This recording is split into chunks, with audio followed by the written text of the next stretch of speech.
ಎಲ್ಲರೂ 1 ತಿಮೋಥಿ 4:12 ತೆಗಿರಿ. ಯೌವನಸ್ಥನೆಂದು ನಿನ್ನನ್ನು ಅಸಡೆ ಮಾಡುವುದಕ್ಕೆ ಯಾರಿಗೂ ಅವಕಾಶ ಕೊಡದೆ, ನಂಬುವವರಿಗೆ ನಡೆ, ನುಡಿ, ಪ್ರೀತಿ, ನಂಬಿಕೆ, ಸಾಧುತ್ವ ಇವುಗಳ ವಿಷಯದಲ್ಲಿ ನೀವೇ ಮಾದರಿಯಾಗಿ ಇರು. ಪ್ರಾರ್ಥನೆ ಮಾಡೋಣ.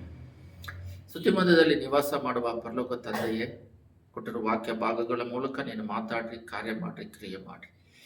ಯೇಸುವಿನ ನಾಮದಲ್ಲಿ ಬೇಡಿ ಹೊಂದಿದ್ದೇವೆ ತಂದೆಯೇ, ಆಮೆನ್. ಫೇಮ್, ಹೆಸರು ಬರ್ಬೇಕಂತ ಹೇಳ್ಬಿಟ್ಟು ನಾವು ಈ ಲೋಕದಲ್ಲಿ ಹೆಸರು ಮಾಡೋದಕ್ಕೋಸ್ಕರ ಬಹಳ ಪ್ರಯಾಸ ಪಡ್ತಾ ಇರ್ತೀವಿ. ಆದರೆ ದೇವರಾಗಿ ಮಾರ್ಪಡಬೇಕು. ನಾವು ದೇವರಾಗಿ ಮಾಡದೆ ಇವಾಗ ನಾವು ಓದಿದ ವಾಕ್ಯದಲ್ಲಿ ಏನು ಓದಿದೀವಿ ಅಂದ್ರೆ, ಯಾವಾಗಲೂ ಇಂಗ್ಲಿಷ್ ಬೈಬಲ್ ಒಳ್ಳೇದು. ಯಾಕಂದ್ರೆ ನನಗೆ ಇಂಗ್ಲಿಷ್ ಗೊತ್ತಿರೋದ್ರಿಂದ ಇಂಗ್ಲಿಷ್ ಪದದಿಂದ ತೆಗೆದು ಮಾಡ್ತೀವಿ. ಕನ್ನಡದಲ್ಲೆಲ್ಲ ಎಷ್ಟೋ ಪದಗಳಿಲ್ಲ, ಎಷ್ಟೋ ತೆಗೆದುಬಿಟ್ಟಿದ್ದಾರೆ.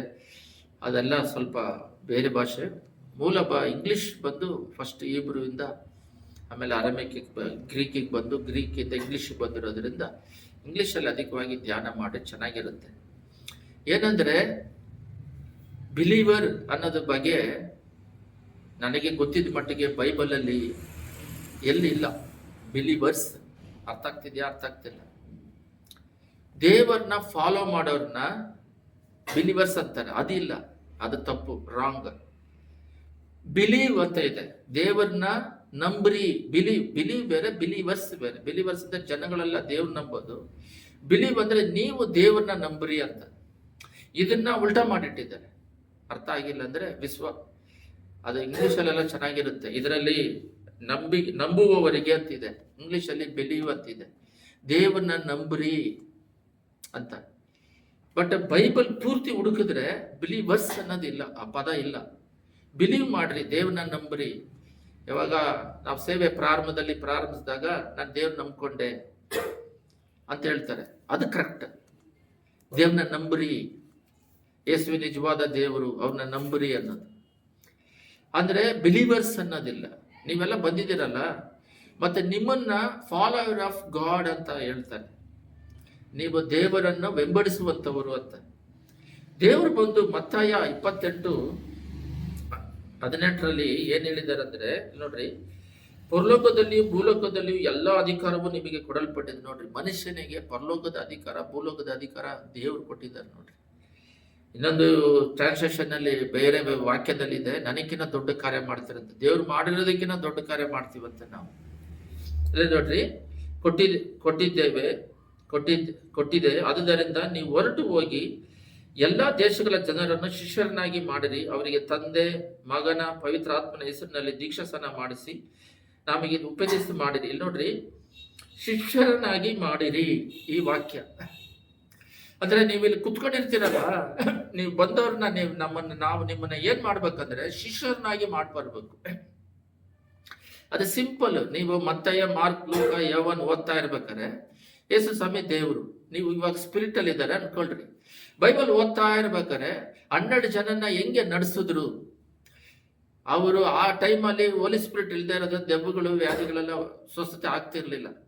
ಅವ್ರು ಬಂದು ಬರೀ ಊಟಕ್ಕೆ ಅವ್ರು ಕೇಳೋ ಪ್ರಶ್ನೆಗಳ ಉತ್ತರ ಕೊಡ್ತಾ ಇದ್ರು. ಅವ್ರನ್ನ ಹಂಗೇ ಶಿಷ್ಯರನ್ನಾಗಿ ಮಾರ್ಪಡಿಸಿದ್ರು 12 ಜನನ್ನ. ಅದರಲ್ಲಿ ಒಬ್ಬ ಹೋಗ್ಬಿಟ್ರು, ಹೊಸೊಬ್ಬರು ಆಟ ಮಾಡ್ಕೊಂಡ್ರು. ಅಪೊಸ್ತಲರಲ್ಲಿ ದೇವ್ರು ಇರ್ಬೇಕಾದ್ರೆ ಒಬ್ಬ ಹೋದ, ಇಸ್ಕರಿಯೋತ ಯೂದ. ಅದನ್ನ ಫಾಲೋ ಮಾಡ್ಕೊಂಡು ಆ ರೀತಿ ಬದಲಾಗೋದಿಕ್ಕೆ ನೀವು ಪ್ರತಿಯೊಬ್ಬರು ಪ್ರಯಾಸ ಪಡಬೇಕು. ಸಭೆ ಕೂಡ 3 ಇದೆ. ಸಭೆಯಲ್ಲಿ ಬಹಳ ಇದಾವೆ. ನಾವು ಇವಾಗ 3 ಪಾಯಿಂಟ್ ಧ್ಯಾನಿಸೋಣ. ಲೋಕದಲ್ಲಿ ಪಾಪ, ಲೋಕ ಅಂದ್ರೇನೆ ಪಾಪ, ಕೆಸರಲ್ಲಿ ಹಂದಿ ತರ ಕೆಸರಲ್ಲಿ ಇರ್ತಾರೆ. ಅವರನ್ನ ರಕ್ಷಿಸುತ್ತಾರೆ. ಅದು ದೇವರು ನಮ್ಮ ಮಾಡಿದ ಪುಣ್ಯಕ್ರಿಯೆಗಳಿಂದ, ದೇವರ ಒಂದು ಕೃಪೆಯಿಂದ ರಕ್ಷಿಸ್ತಾರೆ. ಆ ರಕ್ಷಿಸಿದಾಗ ಪಾಪ, ಹಳೆ ಪಾಪ ತೊಳೆಯಲ್ಪಡುತ್ತೆ. ಇನ್ನು ಹೊಸ ಪಾಪ ಮಾಡದೇ ಇರೋದಕ್ಕೆ ಪರಿಶುದ್ಧಾತ್ಮ ಅವರಿಗೆ ಕೊಡ್ತಾರೆ. ನಾವು ದೀಕ್ಷಾಸ್ನಾನ ಕೊಟ್ಟು ಆ ಪಾಪ ಏನೆಲ್ಲ ಹಳೆದನ್ನೆಲ್ಲ ಅರಿಕೆ ಮಾಡಿ ಬಿಟ್ಬಿಟ್ಟು ಸಭೆ ಒಳಗೆ ಎಂಟರ್ ಆಗ್ತಾರೆ. ಸಭೆ ಒಳಗಡೆ ಎಂಟರ್ ಆಗಿದ ತಕ್ಷಣ ಸ್ಟಾರ್ಟ್ ಆಗುತ್ತೆ ನಿಮಗೆ ಯೇಸು ಸ್ವಾಮಿ ಅವ್ರ ಶಿಷ್ಯರುಗಳನ್ನ ಹೆಂಗ್ ನಡೆಸಿದ್ರು ಅಂತೇಳಿ. ಯೇಸು ಸ್ವಾಮಿ ಬಂದ್ಬಿಟ್ಟು ಪಿತಾಗೆ ಶಿಷ್ಯನಾಗಿ ನಡೆದ್ರು, ಹಂಗೂ ಬರುತ್ತೆ. ಯಾಕಂದ್ರೆ ಅವ್ರು ದೀಕ್ಷಾಸ್ನಾನ ತಗೊಂಡು 3.5 ವರ್ಷ ಮಾಡಿದ್ರು. ಅದಕ್ಕೆ ಮುಂಚೆ ಕುಟುಂಬದಲ್ಲಿದ್ರು. ಪಿತಾ ಚಿತ್ತವನ್ನು ಹೆಂಗ್ ಮಾಡಿದ್ರು ಅದನ್ನು ನಾವು ಒಂದು ಕಡೆ ಯೇಸು ಸ್ವಾಮಿ ಪಿತಾಗೆ ಸಿದ್ಧವಾಗಿ ಹೆಂಗೆ ಮನುಷ್ಯನಾಗಿ ಹೇಗೆ ನಡೆದ್ರು ಅದನ್ನು ಫಾಲೋ ಮಾಡಬೇಕು. ಆ ರೀತಿ ಅವರು ಶಿಷ್ಯನಾಗಿ ಹೆಂಗ್ ಮಾಡಿದ್ರು ಅದನ್ನು ಫಾಲೋ ಮಾಡಬೇಕು. ಅಪೊಸ್ತಲರಲ್ಲಿ 2ರಲ್ಲಿ ಅಭಿಷೇಕ ಬಂದ ಮೇಲೆ ಅವ್ರು ಲೋಕಪೂರ್ತಿ ಒಂದೇ ಒಂದು 11 ಜನ 12 ಜನ ನೆಟ್ಕೊಂಡು ಲೋಕಪೂರ್ತಿ ಇವಾಗ ಅಧಿಕವಾಗಿ ಕ್ರೈಸ್ತರಿರೋದಕ್ಕೆ ಕಾರಣ ಏನಂದ್ರೆ ಬರೀ 12 ಜನ. ಗ್ಲೋಬಲ್ ಇಷ್ಟು ದೊಡ್ಡ 248 ಏನೋ ಹೇಳ್ತಾರೆ ದೇಶಗಳಿದೆ ಅಂತ, ಅಷ್ಟು ದೇಶನ ಬದಲಾಯಿಸೋದಕ್ಕೆ ಓನ್ಲಿ 12 ಮೆಂಬರ್ಸ್ ಬರೀ 3.5 ವರ್ಷದಲ್ಲಿ ದೇವರು ಮಾಡಿದ್ರು. ಬಹಳ ವರ್ಷ ಅಂತಲ್ಲ, ಸಿಂಪಲ್ ಸ್ವಲ್ಪ ಇದ್ರೂ ಕ್ವಾಂಟಿಟಿ ಆಗಿ ಮಾಡಬೇಕು. ಸೂಪರ್ ನ್ಯಾಚುರಲ್ ಆಗಿ ಜ್ಞಾನದಿಂದ ಕರೆಕ್ಟ್ ಆಗಿ 3 ವರ್ಷದಲ್ಲೇ ಮಾಡಿ ಶಿಷ್ಯನಾಗಿ ಮಾರ್ಪಡಿಸ್ಬೇಕು. ಇವಾಗ ನೀವು ಸಭೆಗೆ ಬರ್ತಾ ಇದ್ದೀರಾ, ನೀವು ಶಿಷ್ಯರಾಗಿ ಮಾರ್ಪಡಬೇಕು. ಆದ್ರೆ ಆಗ್ತಾ ಇದ್ದೀರಾ ಎಲ್ಲ? 1 ಕೊರಿಂಥಿಯ 3:2 ತೆಗೆದು ಹೋದ್ರಿ, ನೀವು ಯಾವ ತರ ಇದ್ದೀರಂತ ಈ ವಾಕ್ಯದ ಅನುಗುಣವಾಗಿ ಹೋಲಿಸಿ ನೋಡ್ಕೊಳ್ರಿ. 1 ಕೊರಿಂಥಿಯ 3:2 ನಿಮಗೆ ಹಾಲು ಕುಡಿಸಿದನು, ಅನ್ನ ಕೊಡಲಿಲ್ಲ.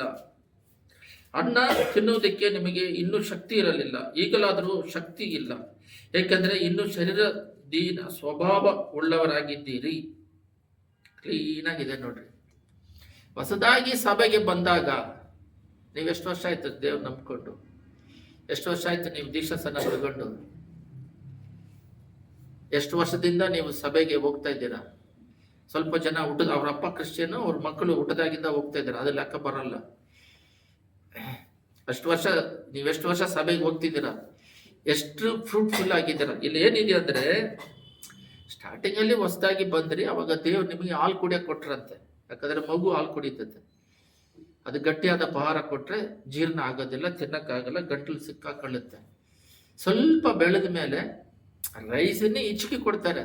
ಆ ರೈಸೇ ಚಿಕ್ಕದಾಗಿರುತ್ತೆ, ಆದ್ರೂ ಅದನ್ನ ಇಚ್ಕಿ ಕೊಡ್ತಾರೆ. ಆಮೇಲೆ ಏನ್ ಮಾಡ್ತಾರೆ, ಆ ರೈಸ್ನ ಡೈರೆಕ್ಟ್ ಆಗಿ ಕೊಡ್ತಾರೆ. ಇನ್ನೂ ಸ್ವಲ್ಪ ದೊಡ್ಡದಾದ್ರೆ ಮಾಂಸಗಳನ್ನ ಸ್ವಲ್ಪ ಪೀಸ್ ಕೊಡ್ತಾರೆ. 4th ಸ್ಟೇಜ್ ಅಲ್ಲಿ ಹಾಲು, ರೈಸನ್ನ ಇಚ್ಕಿ ಕೊಡೋದು, ಮತ್ತೆ ಡೈರೆಕ್ಟ್ ರೈಸ್ ಕೊಡೋದು 3ನೇದು. 4ನೇದು ಏನೋ ಮಾಂಸ, ಸ್ವಲ್ಪ ಗಟ್ಟಿಯಾದ ಆಹಾರ. ಅದನ್ನ ಇಲ್ಲಿ ಬೈಬಲ್ ಅಲ್ಲಿ ಹೇಳಿದ್ದಾರೆ, ಇದು ಆತ್ಮಿಕ ಆಹಾರ, ವಾಕ್ಯವೆಂಬ ಆಹಾರ, ಶಿಷ್ಯರಾಗಿ ಮಾರ್ಪಡುವುದು. ಇಲ್ಲೇನಿದೆ ಅಂದ್ರೆ, ನಿಮಗೆ ಹಾಲು ಕುಡಿಸಿದನು, ಅನ್ನ ಕೊಡಲಿಲ್ಲ. ಹಾಲು ಕೊಟ್ಟೆ, ಅನ್ನ ಕೊಡಲಿಲ್ಲ. ಅವಾಗ ನಿಮಗೆ ಶಕ್ತಿ ಇರಲಿಲ್ಲ, ಅನ್ನ ತಿನ್ನೋದಕ್ಕೆ ನಿಮಗೆ ಇನ್ನೂ ಶಕ್ತಿ ಇರಲಿಲ್ಲ. ಈಗಲಾದರೂ ಶಕ್ತಿ ಇಲ್ಲ ಅಂದ್ರೆ ತಪ್ಪು, ಅದು ರಾಂಗ್ ವರ್ಡ್. ಇವಾಗ ಶಕ್ತಿ ಇಲ್ಲ ಅನ್ನೋದು ತಪ್ಪು. ಯಾಕಂದ್ರೆ ಇನ್ನು ಶರೀರ ದೀನ ಸ್ವಭಾವ ಉಳ್ಳವರಾಗಿದ್ದೀರಿ. ಇಲ್ಲಿ ದೇವರು ಬೈತಾರೆ. ಇಲ್ಲಿ 3-4 ನೋಡಿದ್ರೆ, ಇಲ್ಲಿ ನಿಮ್ಮೊಳಗೆ ಹೊಟ್ಟೆ ಕಿಚ್ಚು, ಜಗಳ, ಶರೀರ ದೀನ ಸ್ವಭಾವ ಉಳ್ಳವರಾಗಿದೆ, ಕೇವಲ ನರ ಪ್ರಾಣಿಗಳಂತೆ ನಡೀತೀರಿ. ಇದಕ್ಕೆ ಆನ್ಸರ್ ಎಲ್ಲ ಕೊಟ್ಟಿದ್ದಾರೆ. ಇನ್ನೂ ಶಕ್ತಿ ಇಲ್ಲ. ಬೆಳೆದು ಇಲ್ಲಿ ಏನಾಗಿ ನಡೀತಿದೆ ಅಂದ್ರೆ, ಮಗುವಾಗಿರ್ತಾರೆ, ಬೆಳೆದ ತಕ್ಷಣ ಅವರು ಶಾರೀರಿಕವಾಗಿ ಬೆಳೆದಿರ್ತಾರೆ. ಆ ಶಾರೀರಿಕ ಮೋಹಗಳು ಬೆಳೆದಿದೆ. ಜ್ಞಾನ ಇವಾಗ 1ನೇ ಕ್ಲಾಸಿಗೆ ಸೇರಿಸಿರ್ತಾರೆ ಒಬ್ಬರನ್ನ, LKG UKGಗೆ ಸೇರಿಸಿದಾಗ ಅವ್ರಿಗೆ ABCD ಹೇಳ್ಕೊಡೋದು, ಅವ್ರು ಅದನ್ನ ಬರೆಯೋದಿಕ್ಕೆ ಬರೋದೇ ಕಷ್ಟ. ಅವ್ರಿಗೆ ಬರೆಯೋದಿಕ್ಕೆ ಬರೋದಿಲ್ಲ. ಅದು ಅನ್ನೋದು ಬರೆಯೋದು ಕೈ ಹಿಡಿದು ಬರೆದು ಹೇಳ್ಕೊಡ್ಬೇಕು. ಅದೆಲ್ಲ ಬರೆಯೋಕ್ಕೆ ಕೈಗಳೆಲ್ಲ ಕರೆಕ್ಟಾಗಿ ಕುತ್ಕೊಂಡ ಮೇಲೆ ಅವರಿಗೆ ಬಾಯಿ ನಾಲಿಗೆ ಅಂತ ABCD ಹೇಳಕ್ ಬರೋದಿಲ್ಲ, ಅದು ಕಲಿತಾರೆ. ಆಮೇಲೆ ABCD ಕಲ್ತ್ಮೇಲೆ A for apple, B for ball, C for cat ಕಲಿತಾರೆ. ಅದು ಆಗ್ತಾ ಇರುತ್ತೆ. ಅದು ಹಾಲು ಕುಡಿಯೋ ಸ್ಟೇಜು. 4ನೇ ಕ್ಲಾಸ್ ಬಂದವನ್ನ ಕರ್ಕೊಂಡೋಗಿ LKG ಕುಂದಿರಿಸಿ ಇವಾಗ ಕುತ್ಕೊಂಡು ABCD ಕಲ್ಸ್ಕೊಡ್ತಾ ಇದ್ರೆ, ನಾನು ಅವಾಗಲೇ ಕಲ್ತಿದ್ದೀನಿ, ಮತ್ತೇನಕ್ಕೆ ನಾನು ಅಲ್ಲಿ ಕುತ್ಕೊಂಡು ಕಲಿಯೋದು ಅಂತಾನೆ.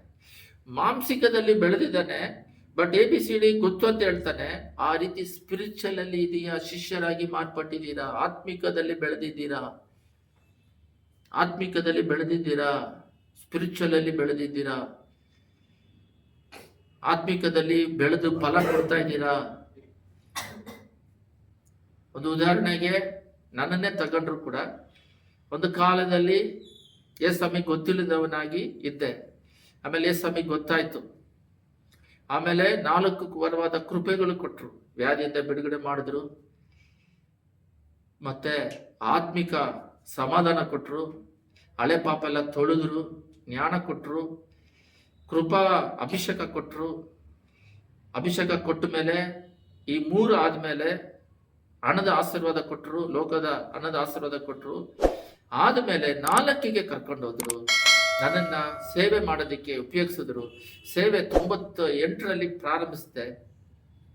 ಪ್ರಾರಂಭಿಸಿದಾಗ ನನ್ನ ಮೂಲಕ ವ್ಯಾಧಿಗಳ ಸ್ವಸ್ಥತೆ ಆಗೋದು, ಭಾಷೆ ಗೊತ್ತಿಲ್ದಿರೋನು ತಮಿಳಲ್ಲಿ ಪ್ರಸಂಗ ಮಾಡೋದು, ತಮಿಳಲ್ಲಿ ಹಾಡು ಹೇಳೋದು, ಓದೋದು. ಮಾತಾಡಕ್ಕೆ ಎಲ್ಲರಿಗೂ ಬರುತ್ತೆ, ಓದಕ್ಕೆ ಬರೋದಿಲ್ಲ. ಅವಾಗ ನಮಗೆ ಪ್ರಸಂಗ ಮಾಡೋಕ್ಕೆ ಗೊತ್ತಿರಲಿಲ್ಲ.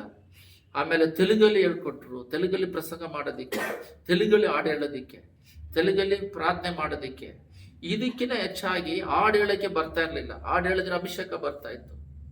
ಅದೆಲ್ಲ ದೇವರ ಕೃಪೆ. ಎಲ್ಲದಕ್ಕಿಂತ ದೊಡ್ಡದಾಗಿ ಇತರರಿಗೆ ಸುವಾರ್ತೆ ಹೇಳಿದಾಗ ರಕ್ಷಣೆ ಮಾರ್ಗದಲ್ಲಿ ಬರೋಕ್ಕೆ ಶುರು ಮಾಡಿಕೊಟ್ರು. ಮಾತಲ್ಲಿ ದೆವ್ವಗಳು ಓಡೋದು, ವ್ಯಾಧಿಗಳು ಹೋಗಿದ್ದ ದೇವ್ರ ಕಡೆ ಬರೋದು, ಮಾತಿನಲ್ಲೇ ದೇವ್ರ ಕಡೆ ಬರೋರು ಬಹಳ ಜನ ಇದ್ದಾರೆ.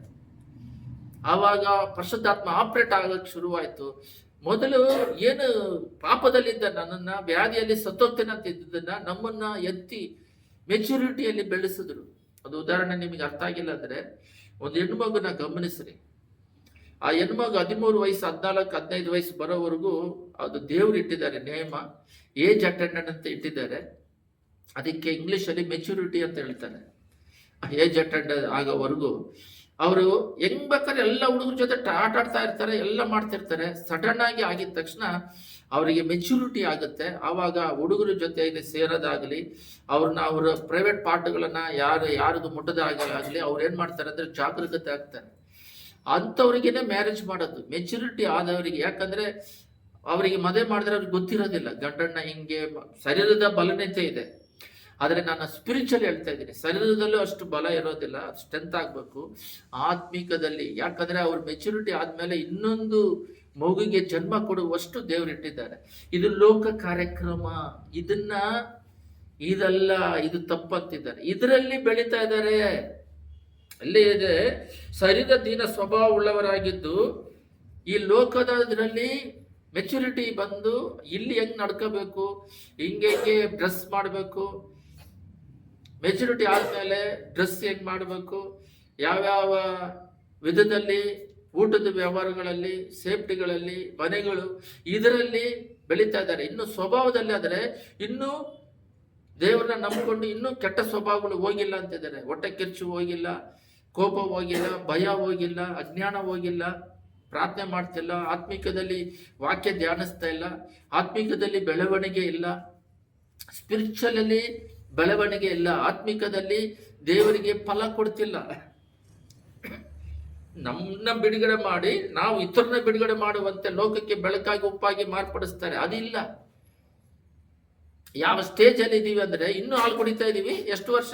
20 ವರ್ಷ ಆಯ್ತು ಸಭೆಗೆ ಬರ್ತಾ ಇದ್ದೀನಿ. 10 ವರ್ಷ ಆಯ್ತು, 15 ವರ್ಷದ ಸಭೆಗೆ ಬರ್ತಾ ಇದ್ದೀನಿ.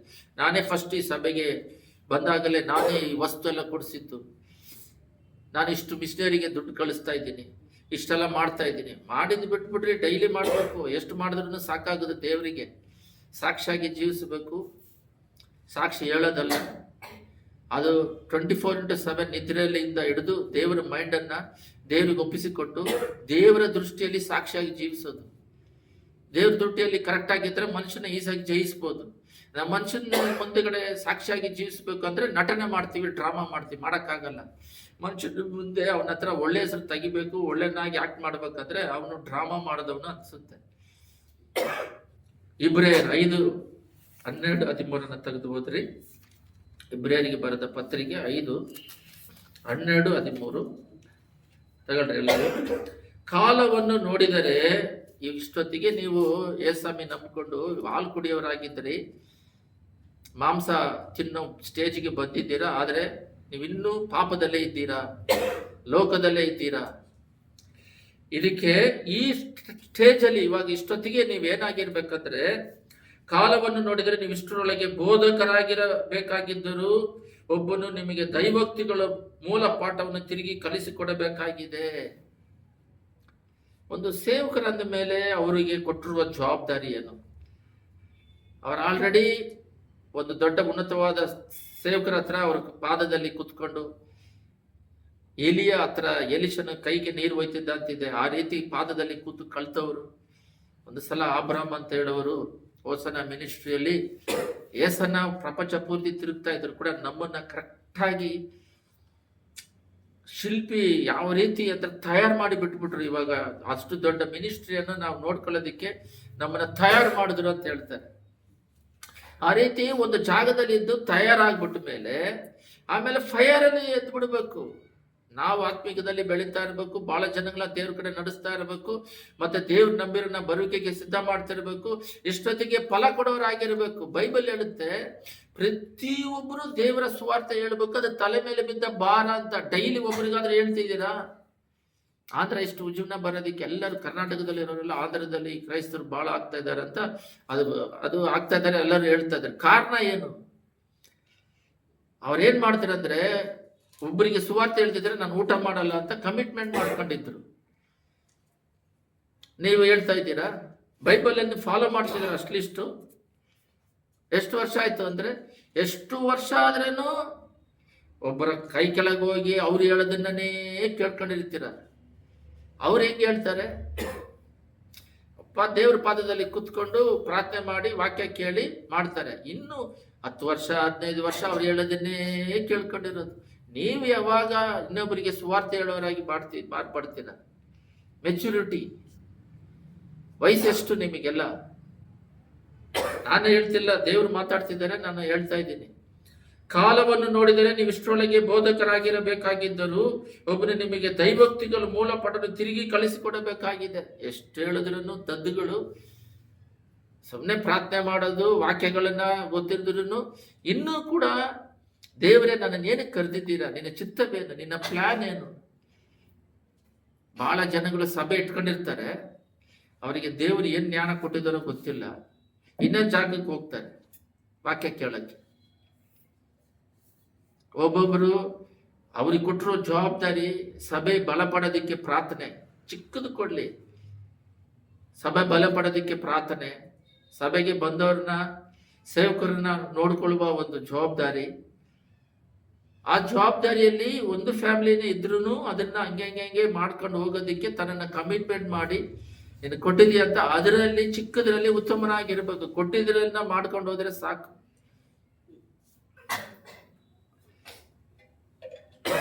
ಸ್ವಾರ್ಥ ಹೇಳೋದಿಲ್ಲ, ಮಾಡೋದಿಲ್ಲ. ನನಗೆ ತಿಳಿದ ಮಟ್ಟಿಗೆ ನಾನು ಸುವಾರ್ತೆ ಹೇಳೋದಕ್ಕೆ ಪ್ರಾರಂಭಿಸಿದಾಗ ರಕ್ಷಣೆ ಹೊಂದಿದವರೆಲ್ಲ ನನಗೆ ಬಂದು ಇವಾಗ ಗರ್ವ ಅಹಂಕಾರ ಕೇಳ್ತಾ ಇಲ್ಲ, ಹೆಮ್ಮೆಗೆ ಹೇಳ್ತಿಲ್ಲ. ಅವ್ರು ಬಂದು ಡೈರೆಕ್ಟ್ ಆಗಿ ನಮಗೆ ಬೋಧಿಸ್ತಾರೆ. ನನ್ನ ಮನಸ್ಸಿನಲ್ಲಿ ಅನ್ಕೊಳ್ಳೋದು ಏನೇ ಇವರು ಅವ್ರು ಇನ್ನೂ ಬೆಳಿಬೇಕಾಗಿದೆ ಆತ್ಮಿಕದಲ್ಲಿ, ಆದರೂ ಕೂಡ ಸುವಾರ್ತೆ ಹೇಳ್ತಾರೆ. ಸರಿ, ಕೇಳಿಸ್ಕೊಂತೀವಿ. ಆದರೆ ಎಷ್ಟೋ ಜನಗಳು ನಮ್ಮ ದೇವರವರು ಇದ್ದಾರೆ, ದೇವ್ರು ನಂಬಿರೋರು ಕರೆಕ್ಟಾಗಿದ್ದಾರಾ ಇಲ್ಲ, ಅವರಿಗೋಸ್ಕರ ಉಪವಾಸ ಇದ್ದು ಪ್ರೇಯರ್ ಮಾಡಿ ಅವ್ರು ಕೊಟ್ಟಿರೋ ಜವಾಬ್ದಾರಿ ಕುಟುಂಬಕ್ಕಾಗಿ, ಸಭೆ ಬೆಳವಣಿಗೆಗಾಗಿ, ಆತ್ಮಗಳನ್ನ ನಡೆಸೋದಿಕ್ಕಾಗಿ ಕರೆಕ್ಟಾಗಿ ಮಾಡ್ತಿದ್ದಾರೆ. ಕೊಟ್ಟರು ಒಂದನ್ನೇ ಸರಿಯಾಗಿ ಮಾಡೋಕ್ಕಾಗಲ್ಲ. ಅಂಥವ್ರು ಚಿಕ್ಕದ್ರಲ್ಲಿ ಉತ್ತಮರಾಗಿದ್ದರೆ ದೊಡ್ಡ ಅಧಿಕಾರಿಯಾಗಿ ಮಾಡ್ತಾರೆ. ದೊಡ್ಡ ಕಾರ್ಯ ಮಾಡೋದಕ್ಕೆ ಅವ್ರ ಕೈಗೆ ಆಗೋದಿಲ್ಲ. ಒಂದು ಸಭೆಯಲ್ಲಿ ಒಬ್ರು ಇಲ್ಲ, ಬೆಂಗಳೂರಲ್ಲಿ 3 ಪಾಯಿಂಟ್ ಹೇಳ್ತೀನಿ. ಫಸ್ಟು ಸೇವಕರು, ಅವ್ರ ಹತ್ರ ಹಣದ ಆಸೆ, ಈಗೋ ಪ್ರಾಬ್ಲಮ್ ಇದೆ. ಅವರು ಪ್ರಾರ್ಥನೆ ಮಾಡಿ ದೇವರಿಗೋಸ್ಕರ ನನ್ನ ಆತ್ಮ ಪರಲೋಕ ರಾಜ್ಯಕ್ಕೆ ಹೋಗ್ಬೇಕು, ದೇವರಿಗೋಸ್ಕರ ನಾನು ಹೇಳಿದ್ದನ್ನ ಮಾಡಬೇಕು, ದೇವ್ರ ಚಿತ್ತ ಮಾಡಬೇಕು, ಆತ್ಮ ಭಾರ, ರಕ್ಷಣೆ ಹೊಂದಿದವರಿಗೆ ರಕ್ಷಣೆ ಹೊಂದಬೇಕನ್ನುವ ಭಾರ, ದೇವ್ರನ್ನ ನಂಬಿ ಸಭೆಗೆ ಬಂದಿರೋರ್ನ ಅವ್ರು ಹೇಗಾದರೂ ಮಾಡಿ ಪರಲೋಕ ರಾಜ್ಯಕ್ಕೆ ನಡೆಸುವ ಭಾರ ಇಲ್ಲ. ಚರ್ಚ್ ಅಲಂಕಾರಗಳು, ಡ್ರೆಸ್, ಕೋಟು ಸೂಟುಗಳು, ಅದು ಬೇಡ ಅಂತ ಹೇಳ್ತಿಲ್ಲ.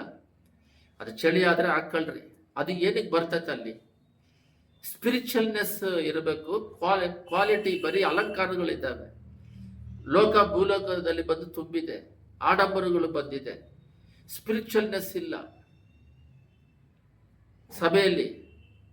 ಯೂತಿಗೆ ಆತ್ಮಿಕದಲ್ಲಿ ನಡೆಸೋರಿಲ್ಲ.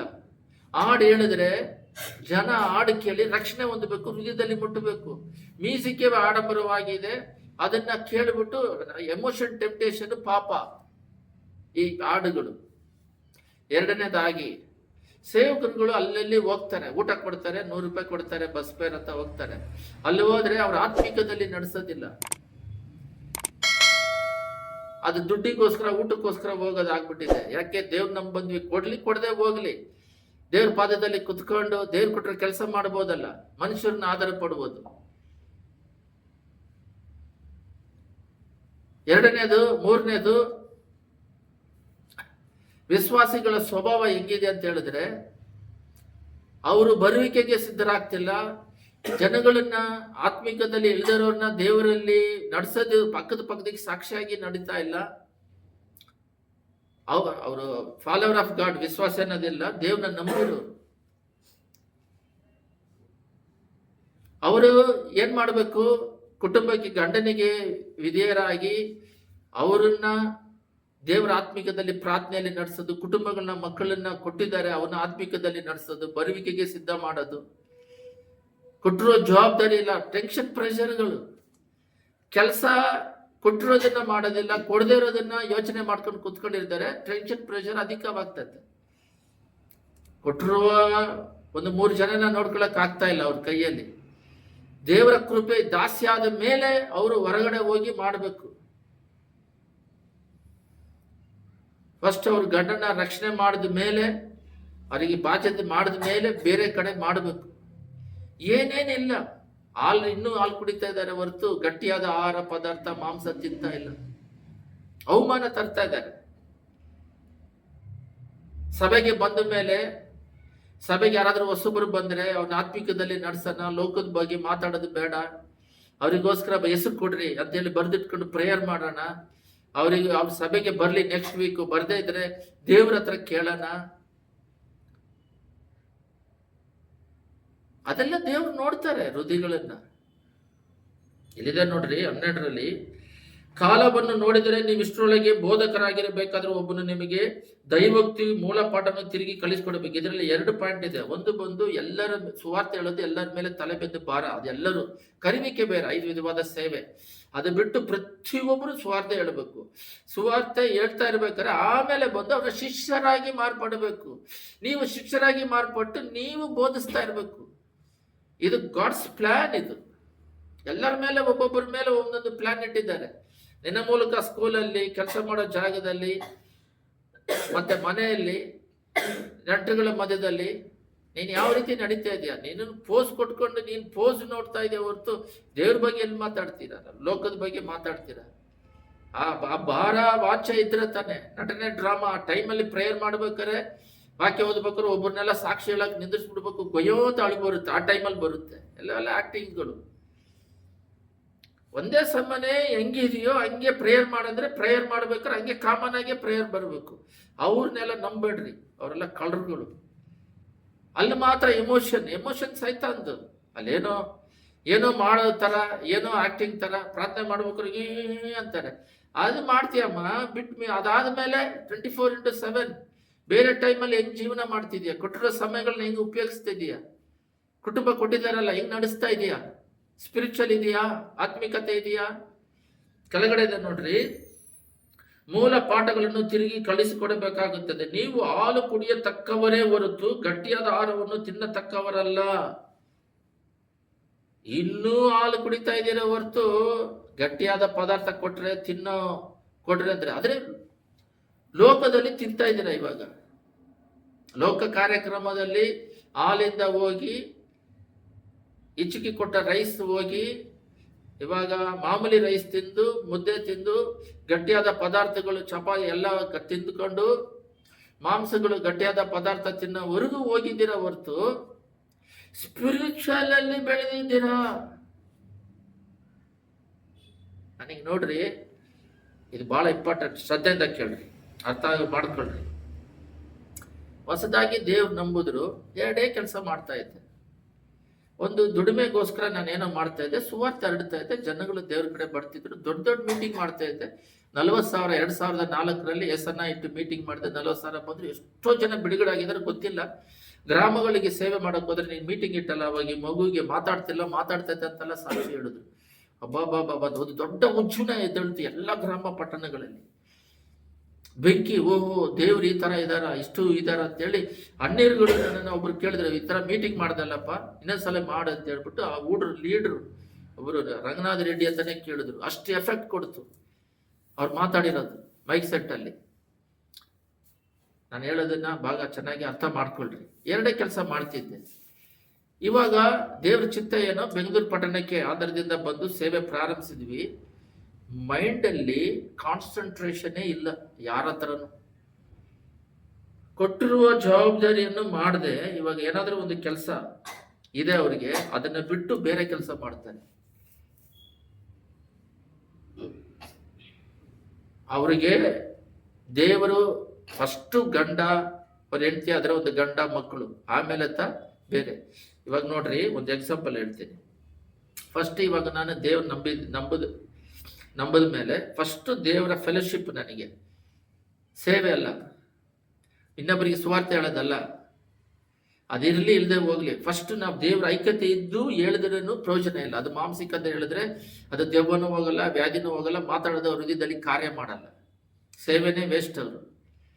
ಫಸ್ಟ್ ದೇವರ ಐಕ್ಯತೆ, ಅದು ಪ್ರಾರ್ಥನೆಗಳಲ್ಲಿ ವಾಕ್ಯದಲ್ಲಿ ಬೆಳೆಯೋದ್ರಲ್ಲಿ first fellowship with God, second family, ಮೂರನೇದು ಸೇವೆ. ಇದನ್ನ ಬ್ಯಾಲೆನ್ಸ್ ಎಲ್ಲಾದ್ರೂ ಮಿಸ್ಟೇಕ್ ಆಗಿ ಕುಟುಂಬ ತೆಗೆದು ಫಸ್ಟ್ ಪ್ಲೇಸ್ ಅಲ್ಲಿ ಇಟ್ರು ಸಮಸ್ಯೆ, ಮಿನಿಸ್ಟ್ರಿ ತೆಗೆದು ಫಸ್ಟ್ ಪ್ಲೇಸ್ ಅಲ್ಲಿ ಇಟ್ರು ಸಮಸ್ಯೆ, ದೇವರ ಫೆಲೋಶಿಪ್ನ ಬಿಟ್ಟು ಬೇರೆ ಯಾವುದನ್ನ ಮೊದಲನೇ ಸ್ಥಾನದಲ್ಲಿ ತಂದ್ರೂ ಸಮಸ್ಯೆ. ಫಸ್ಟು ದೇವರಿಗೆ ಒಂದು ಮನುಷ್ಯ ಇದ್ದಾನೆ, ಅವನು ಸೇವೆ ಮಾಡ್ತಾರೆ, ಅದೆಲ್ಲ ನೆಕ್ಸ್ಟ್. ಸೇವಕರು ಇಲ್ಲದೆ ಹೋದ್ರು ಫಸ್ಟ್ ದೇವರ ಪರ್ಸನಲ್ ಐಕ್ಯತೆ ಇರಬೇಕು ಅವರಿಗೆ. ಸೆಕೆಂಡ್, ಅದಿದ್ರೆ ಕುಟುಂಬ ನಡೆಸೋದು ಈಸಿ, ಸಭೆ ನಡೆಸೋದು ಈಸಿ. ಫ್ಯಾಮಿಲಿ ಫಸ್ಟ್ ಪ್ಲೇಸಿಗೆ ತಂದ್ರೆ, ದೇವರ ಫೆಲೋಶಿಪ್ ಇಲ್ಲದೆ ಇದ್ದಾಗ ನಾನು ಕೂಡ ಹೊಸದಾಗಿ ಪ್ರಾರ್ಥನೆ ಮಾಡಿಬಿಟ್ಟು ಫ್ಯಾಮಿಲಿಗೆ ಮೆಚ್ಚುಗೆಯಾಗಿ ನಡೆಯೋದು. ದೇವ್ರು ಹೇಳ್ತಿರ್ತಾರೆ ತಪ್ಪು ಅಂತ.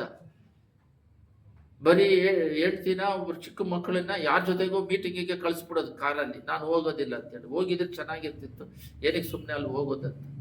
ಚಿಕ್ಕ ಚಿಕ್ಕ ಮಿಸ್ಟೇಕ್ಗಳೆಲ್ಲ ಮಾಡ್ತಾ ಇರೋದು ನನಗಿಷ್ಟ ಇಲ್ಲ. ಬಟ್ ಫ್ಯಾಮಿಲಿ ಆದರೂ ಬಹಳ ಶಾರ್ಪ್ ಆಗಿ ದೇವ್ರು ನಡೆಸಬೇಕು. ಚಿಕ್ಕ ಚಿಕ್ಕ ವಿಷಯದಲ್ಲೂ ದೇವರು ಮಾತಾಡ್ತಾರೆ, ನಡೆಸ್ತಾರೆ. ಮಿಸ್ಟೇಕ್ ಮಾಡದೆ ಬದುಕೋದಿಕ್ಕೆ, ನನಗೆ ದೇವ್ರು ನಂಬ್ಕೊಂಡಿದ ತಕ್ಷಣ ಕರೆಕ್ಟಾಗಿ ಮಾಡೋದಿಕ್ಕೆ, ಮಿಸ್ಟೇಕ್ ಇಲ್ಲದೆ ಮಾಡೋದಿಕ್ಕೆ ದೇವರು ನನಗೆ ದಯಪಾಲಿಸಿದ್ರು. ಕರೆಕ್ಟಾಗಿ ಮಾಡಬೇಕು, ಇಲ್ದ್ರೆ ಮಾಡದೆ ಬಿಟ್ಬಿಡ್ಬೇಕು. ಎಲ್ಲ ನೀಟಾಗಿ ಮಾಡೋದಿಕ್ಕೆ, ಶುದ್ಧವಾಗಿರೋದಿಕ್ಕೆ ಎಲ್ಲ ದೇವರೇ ಕಳಿಸ್ಕೊಟ್ಟಿದ್ದು. ಬೇರೆ ಜನ ದೇವ್ರು ನಂಬಿದ್ದಾರೆ, ಬಟ್ ಇದೆಲ್ಲ ಇಲ್ಲ. ಆದ್ರೆ ದೇವರು ಅಂತಾನೆ. ಅದು ಯಾವ ಥರ ದೇವ್ರು ನಂಬಿದಾರೋ ಏನೋ ಗೊತ್ತಿಲ್ಲ. ನೀಟ್ನೆಸ್ ಇಲ್ಲ, ಶುದ್ಧತೆ ಇಲ್ಲ. ದೇವ್ರ ಪ್ರಸನ್ನತೆ ಇರ್ಬೇಕಂದ್ರೆ ಶುದ್ಧತೆ ಇರ್ಬೇಕಲ್ಲ. ಮನೆ ಒಳಗಡೆ ದೇವರಿದ್ದಾರೆ ಅಂತ ಹೇಳಿದ್ರೆ, ನಮ್ಮ ಹೃದಯದಲ್ಲಿ ದೇವರು ಬರ್ಬೇಕಂದ್ರೆ ಮನೆ ಒಳಗಡೆ ಬಂದ ಮೇಲೆ ನಮ್ಮ ಹೃದಯದಲ್ಲಿ ಇರ್ತಾರೆ. ಮನೆ ಎಲ್ಲ ಶುದ್ಧ ಗಬ್ಬು ನಾತ ಹೊಡಿತಾ ಇದ್ರೆ ಹೃದಯದಲ್ಲಿ ಹೆಂಗ್ ಬರ್ತಾರೆ? ಮನೆ ಒಳಗೆ ಬಂದು ನಮ್ಮ ಹೃದಯದಲ್ಲಿ ಬರ್ಬೇಕಂದ್ರೆ ಮನೆ ಒಳಗೆ ಬಂದ ಮೇಲೆ ನಮ್ಮ ಹೃದಯದಲ್ಲಿ ಬರ್ಬೇಕು. ಸಭೆಯಲ್ಲಿ ಮಾತ್ರ ಇದ್ದಾರೆ. ಇವಾಗ ಜನಗಳು ಏನ್ ಮಾಡಿದ್ದಾರೆ ಅಂದ್ರೆ, ನಾನು ಬಹಳ ಜನನ ನೋಡ್ತಾ ಇದ್ದೀನಿ, ಅವ್ರು ಸಭೆ ಇಟ್ಕೊಂಡಿರ್ತಾರೆ. ಅವ್ರ ಸಭೆ ಡೆವಲಪ್ ಆಗೋದಕ್ಕೆ ಯಾವ ವಿಧವಾದ ಪ್ರಯತ್ನ ಮಾಡಲ್ಲ. ಬಂದಿರೋ ಒಂದು ಆತ್ಮನ ಬರುವಿಕೆ ಸಿದ್ಧ ಮಾಡೋದಕ್ಕೆ ಯಾವ ವಿಧವಾದ ಪ್ರಯತ್ನ ಮಾಡೋದಿಲ್ಲ. ಕೊಟ್ಟಿರೋದನ್ನ ಬಿಟ್ಟುಬಿಟ್ಟು ಔಟ್ ಸೈಡ್ ಅಲ್ಲಿ ಅಲಿತಾ ಇರ್ತಾರೆ. ಚಿಕ್ಕದಿರ್ಲಿ ದೊಡ್ಡದಿರ್ಲಿ, ಚಿಕ್ಕದೇ ಮರವಾಗಿ ಬೆಳೆಯೋದು, ಮಗುವಾಗಿದ್ದೇ ಹಾಲು ಕುಡಿಯೋದೇನೆ ದೊಡ್ಡವರಾಗಿ ಮಾರ್ಪಡೋದು. ನೀನು ಎಷ್ಟು ಮಟ್ಟಿಗೆ ನೀನು ಕರೆಕ್ಟಾಗಿ ಮಾಡ್ತಿದೀಯಾ, ಸಿಸ್ಟಮೆಟಿಕ್ ಆಗಿ ಮಾಡ್ತಾ ಇದೀಯಾ, ದೇವರ ಚಿತ್ತದ ಪ್ರಕಾರ ಮಾಡ್ತಾ ಇದೀಯಾ, ದೇವರನ್ನ ಮೆಚ್ಚಿಸ್ತಾ ಇದ್ದೀರಾ, ದೇವರಿಗೆ ಇದು ಪ್ರಯೋಜನಕರವಾಗಿದೆಯಾ, ಇದೆಲ್ಲ ನಾವು ನೋಡಿ ಗಮನಿಸಿ ಮಾಡಬೇಕಾಗಿದೆ. ಸ್ವಲ್ಪ ಮಿಸ್ಟೇಕ್ ಆದ್ರೆ ಫೇಲಿಯರ್ ಆಗುತ್ತೆ, ಕುಟುಂಬದಲ್ಲಿ ಸಮಸ್ಯೆಗಳು ಉದ್ಭವಿಸುತ್ತೆ. ನಾನು ತಪ್ಪು ಮಾಡಿದೆ, ಮದುವೆ ಆಗೋಕ್ಕಿಂತ ಮುಂಚೆ ದೇವ್ರನ್ನ ಫಸ್ಟ್ ಪ್ಲೇಸಲ್ಲಿ ಇಟ್ಟಿದ್ದೆ. ಅವಾಗ ಹೆಂಗ್ ಫಸ್ಟ್ ಪ್ಲೇಸಲ್ಲಿ ಇದ್ರೆ, ಅವಾಗ ತಂದೆ ದೂರ ದೇಶದಲ್ಲಿದ್ದರು. ತಂದೆ ದೂರ ಇರೋದ್ರಿಂದ ಎಷ್ಟೋ 400-300 ಕಿಲೋಮೀಟರ್ ದೂರದಲ್ಲಿದ್ದರು. ಒಬ್ಬನೇ ಇರೋದ್ರಿಂದ, ದೇವರೇ ನೀನೇ ತಂದೆ, ನೀನೇ ತಾಯಿ, ನೀನೇ ಫ್ರೆಂಡು, ನೀನೇ ದೇವರು. ಇವಾಗ ಕಾಯಿಲೆ ಬಂದ್ರು, ದುಡ್ಡು ಬೇಕಂದ್ರು ದೇವರೇ ನೋಡಬೇಕು, ಜೊತೆಗೆ ನೋಡೋರು ಯಾರು ಇರಲಿಲ್ಲ. ಒಬ್ಬನೇ 11 ವರ್ಷ ಇದ್ದೆ. ನಮ್ಮ ತಾಯಿ 96 ತಿರ್ಕೊಂಡಿರೋದ್ರಿಂದ ಒಂದು 11 ವರ್ಷ ಕಾಲ ಮದುವೆ ಒಬ್ಬನೇ ಇರೋದ್ರಿಂದ ದೇವರೇ ದೇವರೇ ದೇವರೇ ಅಂತಿದ್ದೆ. ಹೆಂಡತಿ ಬಂದಿದ ತಕ್ಷಣ ಸ್ವಲ್ಪ ಬಲ ಬಂತು, ಅವ್ರನ್ನ ತೆಗೆದು ಫಸ್ಟ್ ಪ್ಲೇಸ್ ಅಲ್ಲಿ ಇಟ್ಟೆ. ನಾನು ಅವ್ರ ಬಗ್ಗೆ ಹೇಳ್ತಿಲ್ಲ, ನನ್ನ ತಪ್ಪು ಮಾಡಿದ್ದು. ಕುಟುಂಬದಲ್ಲಿ ಅವ್ರನ್ನ ಮಕ್ಕಳಿಗೆ ಫಸ್ಟ್ ಪ್ಲೇಸ್ ಇಡೋದು ಅದೆಲ್ಲ. ದೇವರು ಮೈಂಡಲ್ಲಿ ಹೃದಯದಲ್ಲಿ ಫಸ್ಟ್ ಪ್ಲೇಸ್ ಇಟ್ಟು ಸೆಕೆಂಡ್ ಪ್ಲೇಸ್ ಅವರಿಗೆ ಕೇರ್ ಕೊಡಬೇಕು. ಅವ್ರಿಗೆ ಬೇಕಾಗಿರೋ ನೀಡ್, ಅವಶ್ಯಕತೆ, ಅವರಿಗೆ ಊಟ ಕೊಡಬೇಕಾಗಿದೆ. ಅವ್ರಿಗೆ ಬೇಕಾಗಿರುವ, ಹೆಂಡತಿಗೆ ಬೇಕಾಗಿರುವ ನೇಮ ಪ್ರಕಾರ, ದೇವ್ರು ನೇಮಿಸಿರೋ ಪ್ರಕಾರ ಅವ್ರಿಗೆ ಏನೇನು ಮಾಡ್ಬೇಕು ಅದು ಮಾಡಬೇಕಾಗಿದೆ. ಮಕ್ಕಳಿಗೆ ಅನಾರೋಗ್ಯ ಇದ್ದಾಗ ಅವ್ರಿಗೆ ಏನ್ ಮಾಡಬೇಕು, ಎಜುಕೇಶನ್ ಕೊಡಬೇಕಾಗಿದೆ ಎಲ್ಲ. ಅದಕ್ಕಿಂತ ಹೆಚ್ಚಾಗಿ ದೇವರು ನನ್ನ ಜೊತೆಯಲ್ಲಿ ಫೆಲೋಶಿಪ್ ಚೆನ್ನಾಗಿದ್ರೆ ಅವ್ರನ್ನ ಆತ್ಮಿಕದಲ್ಲಿ ನಡೆಸ್ತಾ ಈ ಲೋಕದ ಅವಶ್ಯಕತೆಗಳನ್ನ ದೇವರೇ ಪೂರೈಸ್ತಾರೆ. ನನ್ನನ್ನ ನೋಡ್ತಾರೆ. ಗಂಡ ಹೆಂಡತಿ ಯಾವ ರೀತಿ ಬದುಕ್ತಾರೆ ನೋಡಿನೇ ಮಕ್ಕಳು ಬೆಳೆಯೋದು. ಅವರು ಗಂಡ ಹೆಂಡತಿ ಜಗಳ ಮಾಡ್ಕೊಂಡು ಮಕ್ಕಳು ಮಾತ್ರ ಜಗಳ ಮಾಡಬಾರ್ದು. ಅವ್ರು ಮದುವೆ ಆದಂದ್ರೆ ಅದು ಆಗೋದಿಲ್ಲ. ತಂದೆ ಕುಡಿತಾ ಇದ್ದಾರೆ, ಮಕ್ಕಳು ಮಾತ್ರ ಕುಡಿಬಾರ್ದಂದ್ರೆ ಅದು ಆಗೋದಿಲ್ಲ. ಆ ಸ್ಪಿರಿಟ್ ಅಲ್ಲಿ ಕೆಲಸ ಮಾಡಬೇಕು. ಅದಕ್ಕೆ ಫಸ್ಟ್ ಪ್ಲೇಸ್ ದೇವರ ಐಕ್ಯತೆ ಇರಬೇಕು. ಇದನ್ನೆಲ್ಲ ಕರೆಕ್ಟ್ ಆಗಿ ಮಾಡ್ಕೊಂಡು ಹೋಗ್ತಿದೀವ, ಪರೀಕ್ಷೆ ಮಾಡ್ಕೋಬೇಕು ಹೃದಯನ. ಇಲ್ಲೇನಿದೆ 13ರಲ್ಲಿ, ಹಾಲು ಕುಡಿಯತಕ್ಕರೆ ಹೊರತು ಗಟ್ಟಿಯಾದ ಆಹಾರವನ್ನು ತಿನ್ನತಕ್ಕಲ್ಲ. ಹಾಲು ಬೇಕಾದವನು ಕೂಸಿನಂತಿದ್ದು ನೀತಿ ವಾಕ್ಯನು ಅನುಭವವಿಲ್ಲದವನಾಗಿದ್ದಾನೆ. ಹಾಲು ಬೇಕನ್ನೋನು ಅವನು ಎಂಥವನಾಗಿದ್ದಾನೆ ಅಂದ್ರೆ ಅವನಿಗೆ ನೀತಿ ವಾಕ್ಯಗಳೆಲ್ಲ ಬೇಕಾಗಿಲ್ಲ. ಇಲ್ಲಿದೆ ನೋಡ್ರಿ, ಗಟ್ಟಿಯಾದ ಆಹಾರವು ಪ್ರಾಯಸ್ಥರಿಗೋಸ್ಕರ, ಅಂದರೆ ಜ್ಞಾನೇಂದ್ರಿಯಗಳನ್ನು ಸಾಧನೆಯಿಂದ ಶಿಕ್ಷಿಸಿಕೊಂಡು ಇದು ಒಳ್ಳೆಯದು ಅದು ಕೆಟ್ಟದ್ದು ಎಂಬ ಭೇದವನ್ನು ತಿಳಿಸುವುದಕ್ಕೋಸ್ಕರವಾಗಿದೆ. ಫಸ್ಟ್ ದೇವರು ನಂಬುದ್ರೆ ನನ್ನ ಹೃದಯದಲ್ಲಿ ಬಂದಿದ್ದೆ ಫೈತ್, ಭಯಂಕರವಾದ ಫೈತ್, ಭಯನೇ ಇಲ್ಲ. ಅದೆಲ್ಲ ಪರೀಕ್ಷೆ ಮಾಡಿ ನೋಡಬೇಕು. ಜ್ಞಾನ ಎಲ್ಲಿಂದ ಬಂತು ಗೊತ್ತಿಲ್ಲ. ಮಾತಾಡಿದ್ರೆ ಪೂಜಾರಿಗಳು, ಶಾಸ್ತ್ರ ಹೇಳೋರು ರಕ್ಷಣೆ ಹೊಂದಿದ್ರು. ಅವರೇ ಕೇಳ್ತಿದ್ರು, ನಿನಗೆ ಇಷ್ಟು ಜ್ಞಾನ ಎಲ್ಲಿಂದ ಬಂತು ಅಂತ. ಯಾಕೆ ಅದೆಲ್ಲ ಕೊಡ್ತಾರಂದ್ರೆ ಆತ್ಮ ಆದಾಯ ಮಾಡಕ್ಕೆ. ಬೆಳೆದಿದ್ದೀರಾ, ಗಟ್ಟಿಯಾದ ಆಹಾರ ತಿಂತಿದ್ದೀರಾ. ಹಾಲು ಕುಡಿಯುವಂಥವ್ರು ಪ್ರಾಯಸ್ಥರಾಗಿರೋರು ಇಲ್ಲ. ಒಂದು ವಾಕ್ಯವನ್ನು ಓದ್ರಿ, ಆದಿಕಾಂಡ 12:2. ಎಲ್ಲರೂ ತೆಗೀರಿ. ಇದರಲ್ಲಿ ದೇವರು ಅಬ್ರಾಮನಿಗೆ ಒಂದು ಮಾತು ಹೇಳ್ತಾರೆ, ನಾನು ನಿನ್ನನ್ನು ದೊಡ್ಡ ಜನಾಂಗವಾಗುವಂತೆ ಮಾಡಿ ಆಶೀರ್ವದಿಸಿ ನಿನ್ನ ಹೆಸರನ್ನು ಪ್ರಖ್ಯಾತಿಗೆ ತರುವೆನು. ಬಹಳ ಚೆನ್ನಾಗಿ ಕೇಳ್ರಿ, ಇದು ನಿಮ್ಗೆ ಅರ್ಥ ಆಗೋದಿಲ್ಲ.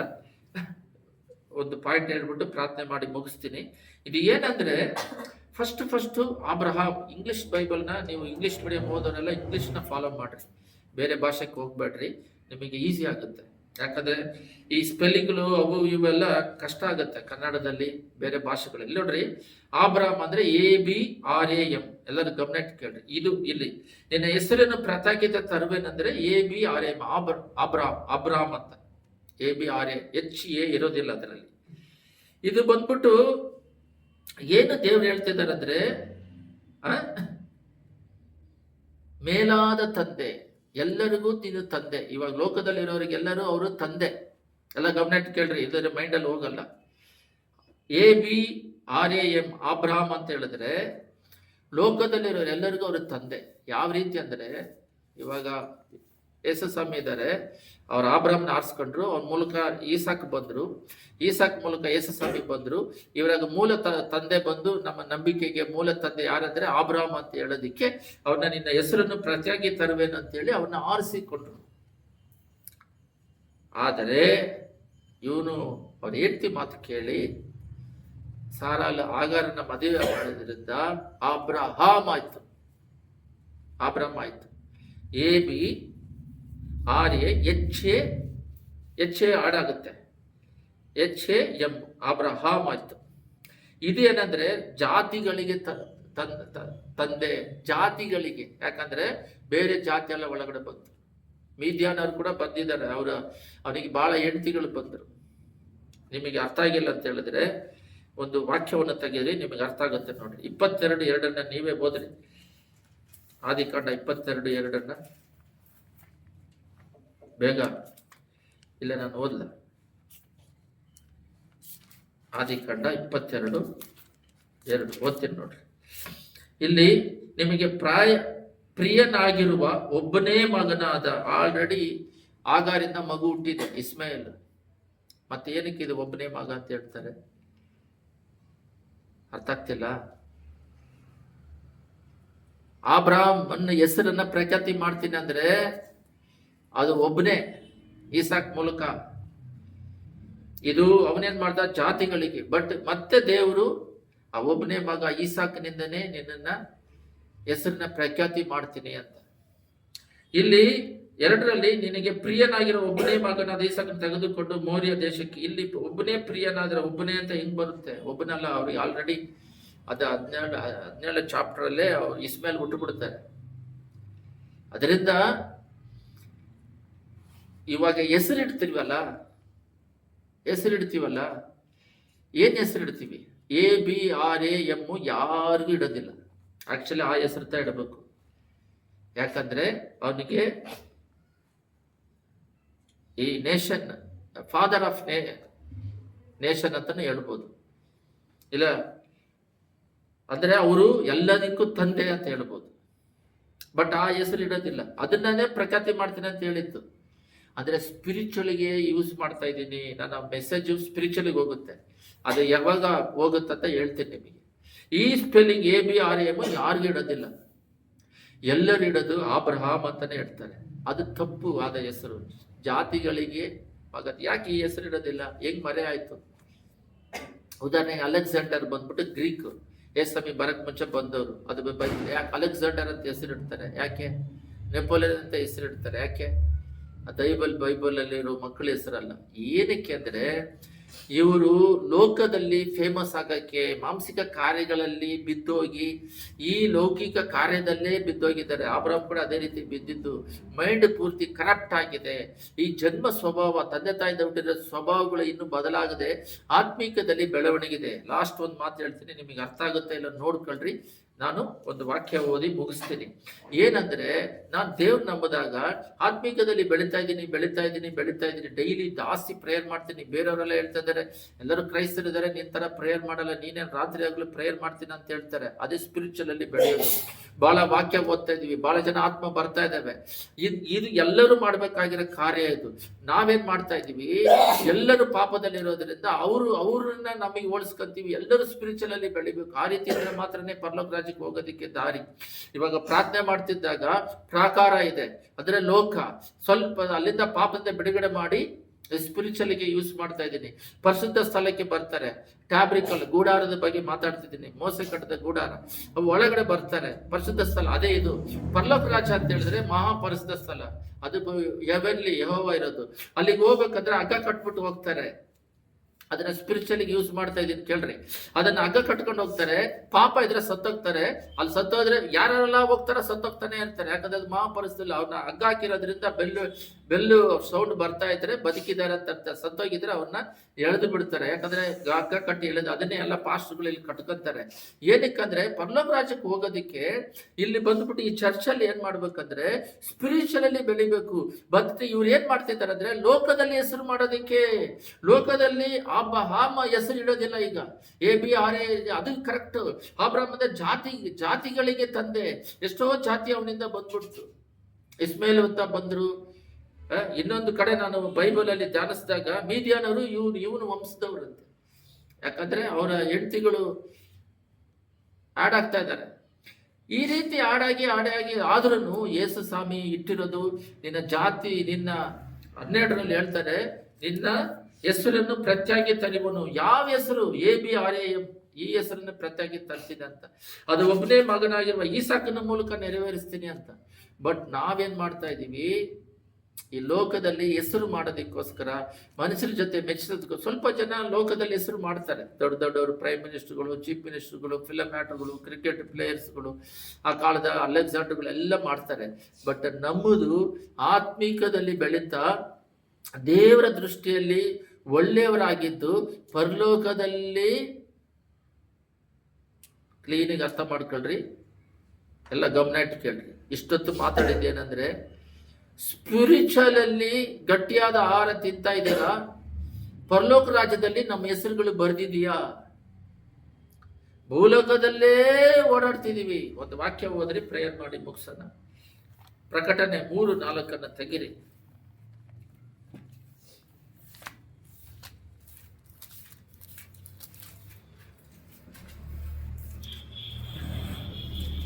ಆದರೂ ತಮ್ಮ ವಸ್ತ್ರಗಳನ್ನು ಮೈಲಿಗೆ ಮಾಡಿಕೊಳ್ಳದಿರುವ, ಇದೇನು ಆತ್ಮಿಕದಲ್ಲಿ ಬೆಳೆಯುವುದು. ಆತ್ಮಿಕದ ಬಗ್ಗೆ ಬೆಳೆದು ಹೇಳದೆ ಅರ್ಥ ಆಯ್ತಾ? ನಾನು ಎಷ್ಟೇ ಆತ್ಮಿಕದಲ್ಲಿ ಬೆಳೀತಾ ಇದ್ರೂ, ದಾಳ ಬೆಳೆದ್ರೂ ಅವ್ರ ಮೂಲಕ 1 ಲಕ್ಷಗಟ್ಟಲೆ ಜನ ಬರ್ತಿರ್ತಾರೆ, ಅವ್ರ ಮೂಲಕ ದೊಡ್ಡ ಕಾರ್ಯ ನಡೀತಾ ಇರ್ತದೆ. ಎಲ್ಲ ಗಮನ ಇಟ್ಟು ಕೇಳ್ರಿ. ಅವ್ರ ಮೂಲಕ ದೊಡ್ಡ ದೊಡ್ಡ ಕಾರ್ಯ ನಡೀತಾ, ಆದ್ರೂ ಅವ್ರು ಪ್ರೇಯರ್ ಮಾಡ್ಬೇಕಾದ್ರೆ ತಂದೆ ಪಾಪವನ್ನು ತೆಗ್ದಾಕ್ರಿ. ಯಾಕಂದ್ರೆ ಅದು ಸ್ಪಿರಿಚುವಲ್ ಅಲ್ಲಿ ಬೆಳೀತಾ ಬೆಳೀತಾ ಬೆಳೀತಾ ಬೆಳೀತಾ ಇದ್ರು ಅದ್ರ ಮಟ್ಟಿಗೆ ಏನಾದ್ರೂ ಒಂದು ಪಾಪ ಇರುತ್ತೆ. ಅದನ್ನ ಮಾಡಬೇಡ, ಅದನ್ನ ಮಾಡಬೇಡ, ಅದು ಇದು ನೀನ್ ಮಿಸ್ಟೇಕ್ ಮಾಡಿದೆ, ಇವ್ರ ಹತ್ರ ಈ ತರ ಮಾತಾಡಬಾರ್ದಾಯ್ತು, ಈ ಸಮಯ ವೇಸ್ಟ್ ಮಾಡದೆ ಮಾತಾಡ್ತಾನೆ ಇರುತ್ತೆ. ಅದನ್ನ ಕರೆಕ್ಷನ್ ಮಾಡ್ಕೊಂತ ಎಂಡ್ ಸ್ಟೇಜ್ ವರೆಗೂ ತಂದೆ ಏನಾದ್ರೂ ಮಿಸ್ಟೇಕ್ ಇದ್ರೆ ತೊಳೆದು ಸುತ್ತಿಗೆರೆ. ಅಂದ್ರೆ ಈ ರೀತಿ ಆತ್ಮಿಕದಲ್ಲೇ ನಾನು ಇನ್ನೂ ಈ ಚಿಕ್ಕ ಮಿಸ್ಟೇಕ್ ಮಾಡ್ಬಿಟ್ಟೆ, ಇನ್ನು ಆತ್ಮದಲ್ಲಿ ಬೆಳಿಬೇಕಾಗಿತ್ತು, ಈ ಚಿಕ್ಕ ಮಿಸ್ಟೇಕ್ ಮಾಡ್ಬಿಟ್ಟೆ, ಆತ್ಮದಲ್ಲಿ ಬೆಳಿಬೇಕಾಗಿತ್ತು, ಅಯ್ಯೋ ಈ ಮಿಸ್ಟೇಕ್, ಇದರ ಪ್ರೋಸೆಸ್ ಅಲ್ಲಿ ಇರ್ತಾರೆ. ಮನಸ್ಸಾಕ್ಷಿ ಮಾತಾಡ್ತಿರ್ತೈತೆ ಇದು ಕರೆಕ್ಟ್ ತಪ್ಪಂತ, ಇದರಲ್ಲೇ ಇದ್ದು ತಕ್ಕದ ಪ್ರಾಣ ಹೋದ್ರೆ ಹೋಗ್ಬಿಡ್ತಾರೆ. ಆದರೆ ಚಿಕ್ಕ ಮಿಸ್ಟೇಕ್ ಗೊತ್ತಿದ್ದು ಮನಸ್ಸಾಕ್ಷಿ ಹೇಳಿದಾಗ್ಲೂ ಅದನ್ನ ಮಾಡಿಬಿಟ್ಟು ಇರೋರು ಪರಲೋಕ ರಾಜ್ಯಕ್ಕೆ ಹೋಗೋದಿಲ್ಲ. ಮನಸ್ಸಿನಲ್ಲಿ ಸಾಕ್ಷಿ, ಅದನ್ನ ಮನಸ್ಸನ್ನ ಮೆಚ್ಚಿಸೋದು, ದೇವರಿಗೆ ವಿರೋಧವಾಗಿ ಎದ್ದು ನಿಂತು ಕಾರ್ಯಗಳು ಮಾಡೋದು, ಯೋಚನೆಗಳು ಮಾಡೋದು, ಪ್ರಾರ್ಥನೆ ಮಾಡದೆ ಡಿಸಿಷನ್ ತೆಗೆಯೋದು. ಸ್ಪಿರಿಚುವಲ್ ಅಲ್ಲಿ ಬೆಳವಣಿಗೆ ಸಮುದ್ರಕ್ಕಿನ್ನ ಈ ಮಾನಸಿಕ ಮನೆಗಳು, ಟೆಕ್ನಾಲಜಿ, ಟೆಕ್ನಾಲಜಿ, ಆ ಟೆಕ್ನಾಲಜಿ, ಏರೋಪ್ಲೇನ್ ಬರ್ತೈತೆ, ಇದು ಅದಕ್ಕಿನ್ನ ಡಬಲ್ ಟು ಡಬಲ್ ಸ್ಪಿರಿಚುವಲ್ ಅಲ್ಲಿ ಬೆಳವಣಿಗೆ ಇದೆ. ಅದರ ಬಗ್ಗೆ ಯಾರು ಗಮನ ಆಗ್ತಿಲ್ಲ, ಬರೀ ಆಲ್ರಲ್ಲೇ ಇದಾರೆ ಹೊರತು ಗಟ್ಟಿಯಾದ ಆಹಾರ ತಿಂತಿಲ್ಲ, ಕೊಟ್ಟಿರೋ ಕೆಲಸನೂ ಮಾಡಲ್ಲ. ಇಲ್ಲೊಂದು ಕೆಲಸ ಇರುತ್ತೆ, ಅದನ್ನ ಬಿಟ್ಟುಬಿಟ್ಟು ಬೇರೆ ಎಲ್ಲ ಓಡ್ತೀನಿ ಅಂತ ಓಡ್ತಾರೆ. ಅದು ಪ್ರೇಯರ್ ಮಾಡಿ ದೇವರು ನೇಮಿಸಿದ್ರೆ ಮಾನಸಿಕದಲ್ಲಿ ಯಾವುದು ತೀರ್ಮಾನ ತೆಗಿಬಾರ್ದು. ಬಹಳ ಜನ ಲೋಕಸ್ರು ಹೇಳ್ತಾರೆ, ಕೋಪದಲ್ಲೇ ಆಗಲಿ ಆತರದಲ್ಲೇ ಆಗಲಿ ಡಿಸಿಷನ್ ತೆಗಿಬೇಡ್ರಿ ಅಂತಾರೆ. ಅವರೇ ಹೇಳ್ಬೇಕಾದ್ರೆ ಬೈಬಲಲ್ಲಿ ಫಾಲೋ ಮಾಡೋರು ಪ್ರತಿಯೊಂದು ಹೆಜ್ಜೆಯನ್ನು ಜ್ಞಾನವಾಗಿ ಇಡಬೇಕು. ಇದನ್ನ ಓದ್ರಿ. ತಮ್ಮ ವಸ್ತ್ರಗಳನ್ನು ಮೈಲಿಗೆ ಮಾಡಿಕೊಳ್ಳದಿರುವ ಸ್ವಲ್ಪ ಜನರು ನೋಡ್ರಿ, ಅಲ್ಲಿ ಬರ್ದಿದ್ದಾರೆ ನೋಡ್ರಿ. ಸಾರ್ತಿಸಿನೊಳಗೆ ನಿನ್ನಲ್ಲಿದ್ದಾರೆ, ಅವರು ಯೋಗ್ಯರಾಗಿರುವುದರಿಂದ ಶುಭ್ರ ವಸ್ತ್ರವನ್ನು ಧರಿಸಿಕೊಂಡು ನನ್ನ ಜೊತೆಯಲ್ಲಿ ನಡೆಯುವವರು, ಜಯಶಾಲಿಗೆ ಹೀಗೆ ಶುಭ್ರ ವಸ್ತ್ರವನ್ನು ಹೊಂದಿಸುವವರು. ಯಾರೆಲ್ಲ ಲೋಕದಲ್ಲಿ ಸ್ಪಿರಿಚುವಲ್ ಆತ್ಮಿಕತೆಗೆ ಪ್ರಾಮುಖ್ಯತೆ ಕೊಟ್ಟು, ಅದಕ್ಕೇನೆ ದೇವ್ರು ಕಳೆದಿರೋದು. ಮನುಷ್ಯನ ರಕ್ತ ಸುರಿಸಿ ಪ್ರಾಣ ಕೊಟ್ಟರು, ಮನುಷ್ಯನ ಏನಕ್ಕೆ ಫಾಲೋ ಮಾಡ್ತೀರ? ಜಯಶಾಲಿಗೆ ಹೀಗೆ ಶುಭ್ರವಸ್ತ್ರ ಹೊದಿಸುವವರು, ಜೀವ ಬಾಧ್ಯರ ಪಟ್ಟಿಯಲ್ಲಿ ಅವರ ಹೆಸರನ್ನು ನಾನು ಅಳಿಸಿ ಬಿಡದೆ, ಇಲ್ಲಿ ನೋಡ್ರಿ, ಅಳಿಸಿ ಬಿಡದೆ ಅವರು ನನ್ನವರೆಂದು ನನ್ನ ತಂದೆಯ ಮುಂದೆಯೂ ಆತನ ದೂತರ ಮುಂದೆಯೂ ಒಪ್ಪುವೆನು. ದೇವರಾತ್ಮನ ಸಭೆಗಳಿಗೆ ಹೇಳುವುದನ್ನು ಕಿವಿಯುಳನ್ನು ಕೇಳಿ. ಕ್ಲೀನ್ ಆಗಿದೆ, ಫಾಲೋ ಮಾಡ್ಬೇಕಲ್ಲ. ಗಲೀಜ್ ಮೈಂಡ್ ಲೋಕ ಏನ್ ಪರ್ಮನೆಂಟ್ ಆಗಿದೆಯಾ? ನಾಳೆ ಬೆಳಿಗ್ಗೆ ಬದುಕಿದೀವ ಇಲ್ವಾ ಗೊತ್ತಾ? ನಾಳೆ ಸಂಜೆ ಬದುಕಿದೆಯಲ್ಲ ಗೊತ್ತಾ? ನಿನಗೇನು ಜವಾಬ್ದಾರಿ? ನಿಮಗೇನು, ನೀವು ಲೇಡೀಸ್ ಆಗಿರೋದ್ರಿಂದ ನಿಮಗೇನು ಜವಾಬ್ದಾರಿ? ನೀವು ಗಂಡಸರಾಗಿರೋದು ನಿಮಗೇನು ಜವಾಬ್ದಾರಿ? ಇರೋದೇ 2-3 ಮಾಡ್ತಾ ಇದ್ದೀರಾ ಕರೆಕ್ಟಾಗಿ? ಆಂಧ್ರದಲ್ಲಿ ಕರೆಕ್ಟಾಗಿ ಮಾಡಿದ್ವಿ, ಈ ಕರ್ನಾಟಕದಲ್ಲಿ ಬಂದ್ಬಿಟ್ಟು ಮೈಂಡ್ ಕರಪ್ಟ್ ಮಾಡ್ತಾರೆ. ಆ ಮನುಷ್ಯನಿಂದ ತಿರುಗೋದಕ್ಕೆ ಅವನಿಂದ ತಿರುಗಬೇಕು. ಸೇವಕರುಗಳೆಲ್ಲ ಸಭೆ ಬಗ್ಗೆ ಹೆಸರು ಹೇಳೋದಕ್ಕೆ ಒಂದು ಈಗೋ, ಇಷ್ಟು ಜನ ಬರ್ತಾರೆ ಅಂತ ಹೇಳೋದು ಒಂದು ಈಗೋ, ಆ ಪಾಸ್ಟ್ರ್ ಹೆಸರು ಹೇಳೋದಕ್ಕೆ ಈಗೋ. ಇದೆಲ್ಲ ಪರಲೋಕ ರಾಜ್ಯಕ್ಕೆ ಕರ್ಕೊಂಡು ಹೋಗಲ್ಲ. ಯಾವ ಡಿನಾಮಿನೇಷನ್ ಪರಲೋಕ ರಾಜ್ಯಕ್ಕೆ ಕರ್ಕೊಂಡು ಹೋಗೋದಿಲ್ಲ.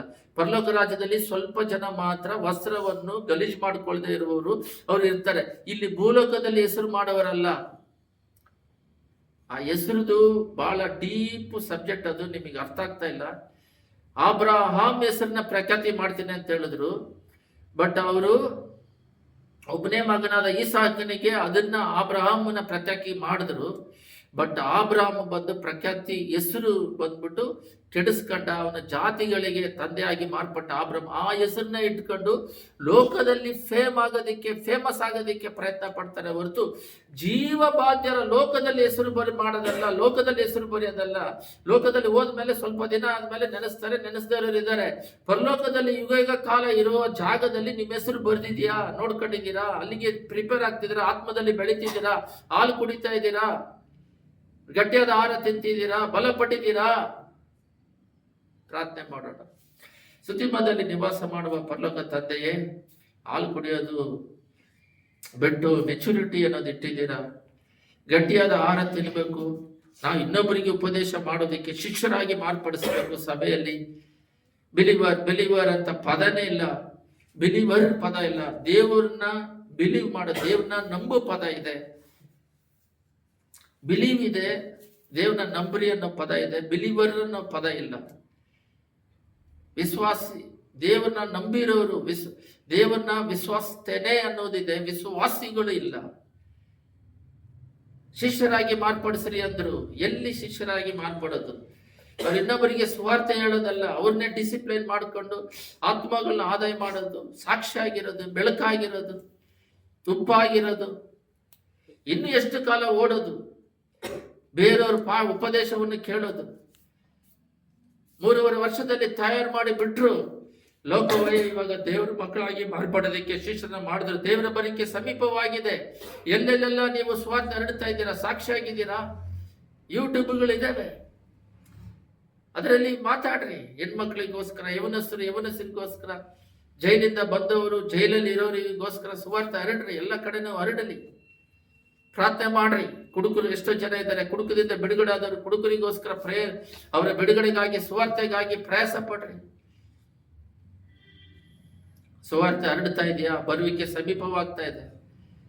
ತಿನ್ನೋದು, ಕುಡಿಯೋದು, ಮೃಗಗಳು ಕೂಡ ತಿನ್ನುತ್ತೆ ಸಾಯ್ತವೆ. ಆದರೆ ಮನುಷ್ಯನಿಗೆ ವಿಶೇಷವಾದ ಪರಲೋಕದಲ್ಲಿ ಜೀವ ಪುಸ್ತಕದಲ್ಲಿ ಹೆಸರು, ಅಲ್ಲಿ ಅಳಿದೇ ಇರುವ ಜೀವ ಪುಸ್ತಕದಲ್ಲಿ ನಮ್ಮ ಹೆಸರು ಬರೆದಿದ್ದಾರೆ. ಅದು ಸ್ವಲ್ಪ ಜನ, ವಸ್ತ್ರವನ್ನು ಗಲೀಜು ಮಾಡ್ಕೊಳ್ದೇ ಇರೋರು. ನೀವು ಮೆಚುರಿಟಿ ಆಗಿದ್ದೀಯಾ? ಜ್ಞಾನವಂತರಾಗಿದ್ದೀರಾ? ಇನ್ನು ಸೋಬೇರಿತನದಲ್ಲಿ, ಇನ್ನು ಪಾಪದಲ್ಲಿ, ಲೋಕದಲ್ಲಿ ಬೆಳಗ್ಗೆ ಎದ್ದರೆ ಅಡಿಗೆ ಮಾಡೋದು, ತಿನ್ನೋದು, ನಿದ್ದೆ ಮಾಡೋದು, ಇದೇನ್ ಜೀವನ? ದೇವರು ನಂಬಿರೋರು ವಿಶೇಷವಾಗಿ ಒಂದು ದಿನದಲ್ಲಾದರೂ ಯಾರಿಗಾದರೂ ಒಬ್ಬರಿಗೆ ಸುವಾರ್ತೆ ಆದರೂ ಹೇಳೋಣ, ಯಾರಿಗಾದರೂ ಪ್ರೇಯರ್ ಆದರೂ ಮಾಡೋಣ, ಒಂದು 3 ಜನ ಗುಂಪು ಸೇರ್ಸೋಣ. ದೇವರೇ ನನಗೆ ಸಹಾಯ ಮಾಡು. ಯೇಸುವೇ, ಒಂದು ಡೈಲಿ ಈ ದೇಶಕ್ಕೋಸ್ಕರ ಬರ್ತಿರೋ, ಅಳಿದು ಹೋಗ್ತಿರೋಕ್ಕಾಗಿ ಡೈಲಿ ಒಂದು 10 ನಿಮಿಷ ಆದರೂ ಗುಂಪು ಸೇರಿ ಪ್ರಾರ್ಥನೆ ಮಾಡೋಕ್ಕೆ ಒಪ್ಪಿಸಿಕೊಡ್ತಿದ್ದೀನಿ. ಅದಕ್ಕಾಗಿ ಇದೆಯಾ? ಲೋಕದ ಜನಗಳ ಜೊತೆ ಪಳಗೋದು ಇದೆ, ಆದರೆ ಆತ್ಮ ಆದಾಯ ಮಾಡೋದು, ಅವ್ರ ದೇವರ ಬಗ್ಗೆ ಮಾತಾಡೋದಿದೆಯಾ? ಸಾಕ್ಷಿ ಜೀವಿತ ಇದೆಯಾ? ನಿಮ್ಮನ್ನು ನೀವೇ ಪರೀಕ್ಷೆ ಮಾಡಿಕೊಳ್ಳಿ. ಸುತಿಮದಲ್ಲಿ ನಿವಾಸ ಮಾಡುವ ಪರಲೋಕ ತಂದೆಯೇ, ಲೋಕದಲ್ಲಿ ಹೆಸರು ಮಾಡೋದಕ್ಕೆ ಪರಲೋಕದಲ್ಲಿ ಜೀವಬಾಸರ ಪುಸ್ತಕದಲ್ಲಿ ಅಲ್ಲಿ ಹೆಸರು ಮಾಡೋದಕ್ಕೆ ಕೃಪೆ ಕೊಡ್ರಿ.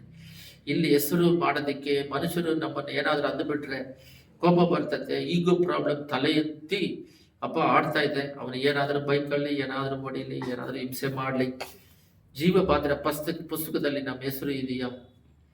ಯೇಸುವೇ, ನಮ್ಮನ್ನು ಪರೀಕ್ಷೆ ಮಾಡ್ಕೊಳ್ತಾ ಇದೆ. ಒಂದು ಸಮಯ ಇವತ್ತು ಇಲ್ಲದೆ ಹೋದರೆ ಪ್ಲೀಸ್ ನನ್ನ ಪಾಪವನ್ನು ಕ್ಷಮಿಸಿ ಅಲ್ಲಿ ಬರೀರಿ. ಇನಿ ಬರೋ ಕಾಲವನ್ನು ನಿನ್ನ ಕರದಲ್ಲಿ ಒಪ್ಪಿಸ್ತಾ ಇದ್ದೇನೆ. ಇನಿ ಬರುವ ಕಾಲದಲ್ಲಿ ಆ ರೀತಿ ನಡೆದು ವಸ್ತ್ರವನ್ನು ಗಲೀಜು ಮಾಡಿಕೊಳ್ಳದೆ ಆತ್ಮವನ್ನು ಶುದ್ಧವಾಗಿಟ್ಟು ಪರಲೋಕರಾಗಿ ಬರೋ ಕೃಪೆ ಮಾಡ್ತೀನಿ. ಒಂದು ದಿನದಲ್ಲಿ ಒಬ್ಬರಿಗಾದರೂ ಸುವಾರ್ತೆ ಹೇಳೋದಕ್ಕೆ ನಾನು ಅರ್ಪಿಸ್ತಾ ಇದ್ದೇನೆ. ಪಾಪ ಇಂಡಿಯಾ ದೇಶದಲ್ಲಿ ಎಡಗೈ ಬಲಗೈ ವ್ಯತ್ಯಾಸ ಗೊತ್ತಿಲ್ಲದೆ ಅಳಿದು ಹೋಗ್ತಿರೋ ಆತ್ಮಗಳು ಪಾಪ ಮಾಡಿಕೊಂಡೇ ದೇವರಂತಿದ್ದಾರೆ. ಯೇಸು ನಂಬದಿರೋರಿಗೆ ವೇದನೆ ಇರ್ತದೆ. ವೇದನೆಯಲ್ಲೇ ದೇವರು ಅಂತಾರೆ. ಪೂಜೆ ಪುನಸ್ಕಾರಗಳು ಅಧಿಕವಾಗ್ತಿದೆ, ಭಕ್ತಿ ಅಧಿಕವಾಗ್ತಿದೆ, ವಿಗ್ರಹಾರಾಧನೆ ಪಾಪಗಳಲ್ಲಿ ಮುಳುಗಿ ದೇವರಂತಿದ್ದಾರೆ. ಅಜ್ಞಾನದಲ್ಲಿ ಇದ್ದುಕೊಂಡು ದೇವರಂತಿದ್ದಾರೆ. ಯೇಸುವಿನ ನಾಮದಲ್ಲಿ ಆತ್ಮಿಕದಲ್ಲಿ ಬೆಳಿಬೇಕು. ಅದೆಷ್ಟು ಬೆಳೆದ್ರು ಅದು ಸಾಲದು, ಇನ್ನೂ ಬೆಳೀತಾ ಇರಬೇಕು. ಇನ್ನೂ ಎಷ್ಟು ಸಾಧನೆ ಮಾಡಿದ್ರು ಅದು ಕೃಪೆಯಿಂದ ಮಾಡುವಂಥದ್ದು, ಮಾಂಸಿಕದಿಂದ ಅಲ್ಲ. ಆಶೀರ್ವಾದ ಶ್ರೀ ಮಹಿಮೆ. ಯೇಸುವಿನ ನಾಮದಲ್ಲಿ ಬೇಡದಿದ್ದೇವೆ ತಂದೆಯೇ, ಆಮೆನ್.